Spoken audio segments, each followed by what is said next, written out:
ಋಗ್ವೇದಕ್ಕೂ ಸಿರಿಯಾಗೂ ಇರುವ ಸಂಬಂಧ ಏನು? ಸಿರಿಯಾದಲ್ಲಿ ದೊರೆತ ಹಳೆಯ ಶಾಸನ ಏನು ಹೇಳುತ್ತೆ?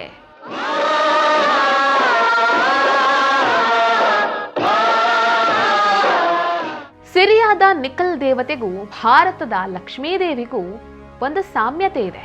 ವೇದಗಳು ಕೇವಲ ಧಾರ್ಮಿಕ ಗ್ರಂಥಗಳಲ್ಲ, ಅವು ಶಬ್ದ ವಿಜ್ಞಾನ.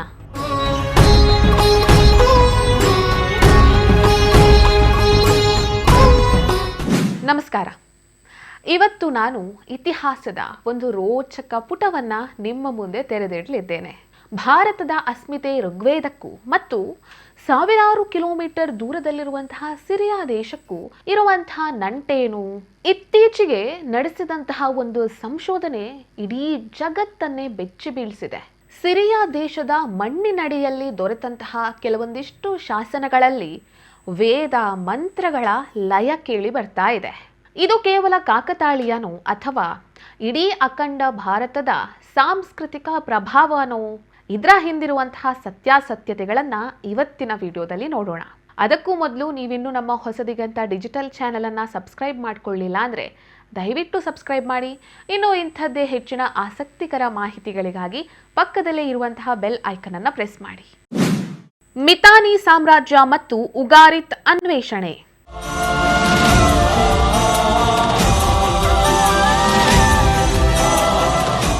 ಸುಮಾರು 3400 ವರ್ಷಗಳ ಹಿಂದಿನ ಮಾತಿದು. ಈಗಿನ ಟರ್ಕಿ, ಸಿರಿಯಾ ಮತ್ತು ಇರಾಕ್ ಭಾಗದಲ್ಲಿ ಮಿತಾನಿ ಅನ್ನುವಂತಹ ಒಂದು ದೊಡ್ಡ ಸಾಮ್ರಾಜ್ಯ ಇತ್ತು. ಈಗ ಅಲ್ಲಿರುವಂತಹ ಉಗಾರಿತ್ ಎನ್ನುವ ಬಂದರು ನಗರದಲ್ಲಿ ಪುರಾತತ್ವ ಇಲಾಖೆಯವರಿಗೆ ಒಂದು ಫಲಕ ಸಿಕ್ಕಿದೆ. ಅದು ಕೂಡ ಮಣ್ಣಿನ ಫಲಕ. ಅದು ಇಡೀ ಜಗತ್ತಿನಲ್ಲಿರುವಂತಹ ಅತ್ಯಂತ ಹಳೆಯ ಸಂಗೀತ ಸ್ವರಲಿಪಿಗಳನ್ನು ಹೊಂದಿದೆ.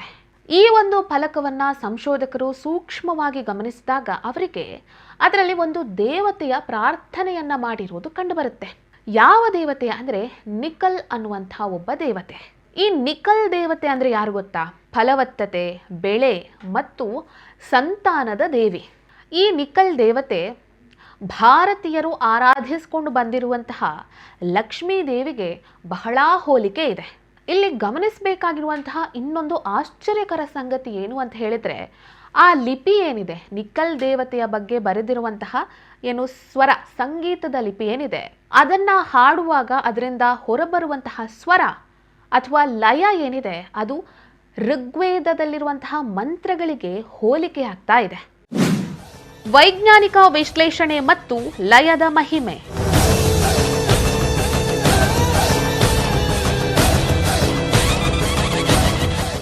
ಜರ್ಮನಿಯ ವಿದ್ವಾಂಸರಾಗಿರುವಂತಹ ಡ್ಯಾನ್ ಬಸು ಇದರ ಬಗ್ಗೆ ಒಂದು ಆಳವಾದ ಸಂಶೋಧನೆಯನ್ನೇ ಮಾಡಿಬಿಟ್ಟಿದ್ದಾರೆ.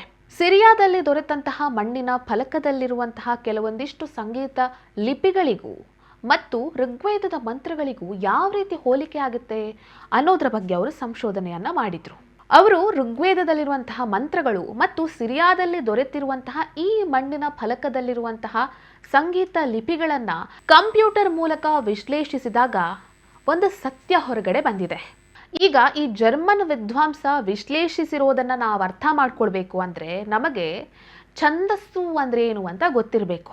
ಉದಾಹರಣೆಗೆ ಈಗ ನಾವು ಸಂಸ್ಕೃತ ಶ್ಲೋಕಗಳನ್ನ ಹೇಳಬೇಕಾದ್ರೆ ಒಂದು ನಿರ್ದಿಷ್ಟವಾದ ಏರಿಳಿತ ಅಂದ್ರೆ ಲಯ ಇರುತ್ತೆ. ಉದಾಹರಣೆಗೆ ಓಂ ಅಗ್ನಿಮೀಳೆ ಪುರೋಹಿತಂ ಯಜ್ಞಸ್ಯ ದೇವಮೃತ್ವಿಜಂ. ಈ ಮಂತ್ರದಲ್ಲಿ ಅಕ್ಷರಗಳ ಏರಿಳಿತಗಳನ್ನು ನೋಡಿ. ಇಲ್ಲಿರುವಂತಹ ಕೊನೆಯ ಪದಗಳಲ್ಲಿರುವಂತಹ ಲಯಬದ್ಧತೆಗಳನ್ನು ಗಮನಿಸಿ. ಇದನ್ನೇ ನಾವು ಕನ್ನಡದಲ್ಲಿ ಛಂದಸ್ಸು ಅಂತ ಕರಿತೇವೆ. ಸಿರಿಯಾದಲ್ಲಿ ದೊರೆತಿರುವಂತಹ ಸಂಗೀತ ಸ್ವರ ಏನಿದೆ, ಮಣ್ಣಿನ ಫಲಕ ಏನಿದೆ, ಅದರಲ್ಲಿರುವಂತಹ ಸ್ವರಗಳಿಗೆ ಈ ಋಗ್ವೇದದ ಲಯಗಳೇನಿದೆ ಅದು 19% ಹೋಲಿಕೆ ಆಗುತ್ತಂತೆ. ಅಂದ್ರೆ 3500 ವರ್ಷಗಳ ಹಿಂದೇನೆ ಭಾರತದ ವೈದಿಕ ಪರಂಪರೆ, ಭಾರತದ ವೈದಿಕ ಜ್ಞಾನ ಅನ್ನೋದು ಸಿರಿಯಾದವರಿಗೂ ತಲುಪಿತ್ತು ಅನ್ನೋದು ಇದರಿಂದ ಸಾಬೀತಾಗುತ್ತೆ. ವಸಾಹತುಶಾಹಿ ಇತಿಹಾಸದ ಸುಳ್ಳುಗಳು. ಮ್ಯಾಕ್ಸ್ ಮುಲ್ಲರ್ ಅನ್ನುವಂತಹ ಒಬ್ಬ ಇತಿಹಾಸಕಾರ ವೇದಗಳು ಕ್ರಿಸ್ತಶಕ 1500ರಲ್ಲಿ ರಚನೆ ಆಯಿತು ಅಂತ ಒಂದು ಅಂದಾಜಾಗಿ ಹೇಳಿಬಿಟ್ಟಿದ್ದ. ಆದ್ರೆ ಅವನ ಜೀವನದ ಕೊನೆ ಘಳಿಗೆಯಲ್ಲಿ ಆತ ವೇದಗಳ ಕಾಲವನ್ನ ನಿರ್ಧರಿಸೋದಕ್ಕೆ ಈ ಭೂಮಿಯ ಮೇಲೆ ಹುಟ್ಟಿರುವಂತಹ ಯಾರಿಂದಲೂ ಸಾಧ್ಯವೇ ಇಲ್ಲ ಅನ್ನುವಂಥ ಮಾತುಗಳನ್ನು ಆಡಿದ್ದ. ಅವನೇ ಇಷ್ಟೆಲ್ಲ ಹೇಳಿದ್ರು ಇಂದಿಗೂ ಕೂಡ ನಮ್ಮ ಪಠ್ಯಪುಸ್ತಕಗಳಲ್ಲಿ ಅದೇ ಹಳೆಯ ತಪ್ಪನ್ನೇ ಮತ್ತೆ ಮತ್ತೆ ಹೇಳಿಕೊಡ್ತಾ ಇದ್ದಾರೆ. ಇದು ಬಹಳ ದೊಡ್ಡ ದುರಂತ. ವೇದಗಳು ಕೇವಲ ಒಂದು ಧಾರ್ಮಿಕ ಗ್ರಂಥಗಳಲ್ಲ, ಅದೊಂದು ರೀತಿ ಶಬ್ದ ವಿಜ್ಞಾನ. ವೇದಗಳಲ್ಲಿರುವಂತಹ ಮಂತ್ರಗಳನ್ನು ನಾವು ಲಯಬದ್ಧವಾಗಿ ಹೇಳಿದಾಗ ಅಲ್ಲಿ ಒಂದು ಕಂಪನ ಉಂಟಾಗುತ್ತೆ. ಸೊ ಈ ಧ್ವನಿ ವಿಜ್ಞಾನನೇ ಆ ಕಾಲದಲ್ಲೇ ಭಾರತವನ್ನ ಜಗತ್ತಿನ ಮೂಲೆ ಮೂಲೆಗೆ ಕೊಂಡೊಯ್ದಿತ್ತು. ಸಿರಿಯಾದಲ್ಲಿ ದೊರೆತಂತಹ ಮಣ್ಣಿನ ಫಲಕ ಸನಾತನ ಧರ್ಮದ ವ್ಯಾಪ್ತಿಯನ್ನ ನಮಗೆ ನೆನಪಿಸ್ತಾ ಇದೆ. ನಮ್ಮ ಪೂರ್ವಜರ ಜ್ಞಾನ ಎಷ್ಟು ಅಗಾಧವಾಗಿತ್ತು ಅನ್ನೋದಕ್ಕೆ ಇದಕ್ಕಿಂತ ದೊಡ್ಡ ಸಾಕ್ಷಿ ಬೇಕಾ? ಸೊ ನಮ್ಮ ಇತಿಹಾಸವನ್ನ ನಾವು ಬೇರೆಯವರ ಕಣ್ಣಿನಿಂದ ನೋಡಬಾರ್ದು. ಸಿರಿಯಾದಲ್ಲಿ ಈಗ ಮೊಳಗಿರುವಂತಹ ಆ ಲಯ, ಅದು ಭಾರತದ ಆತ್ಮ. ಸನಾತನ ಸಂಸ್ಕೃತಿ, ಸನಾತನ ಧರ್ಮ ಅನ್ನೋದು ಕೇವಲ ಭಾರತಕ್ಕೆ ಅಥವಾ ಒಂದು ಪ್ರದೇಶಕ್ಕೆ ಮಾತ್ರ ಸೀಮಿತ ಅಲ್ಲ, ಅದು ಇಡೀ ವಿಶ್ವಕ್ಕೆ ಬೆಳಕನ್ನ ನೀಡುವಂತಹ ಒಂದು ಶಕ್ತಿ.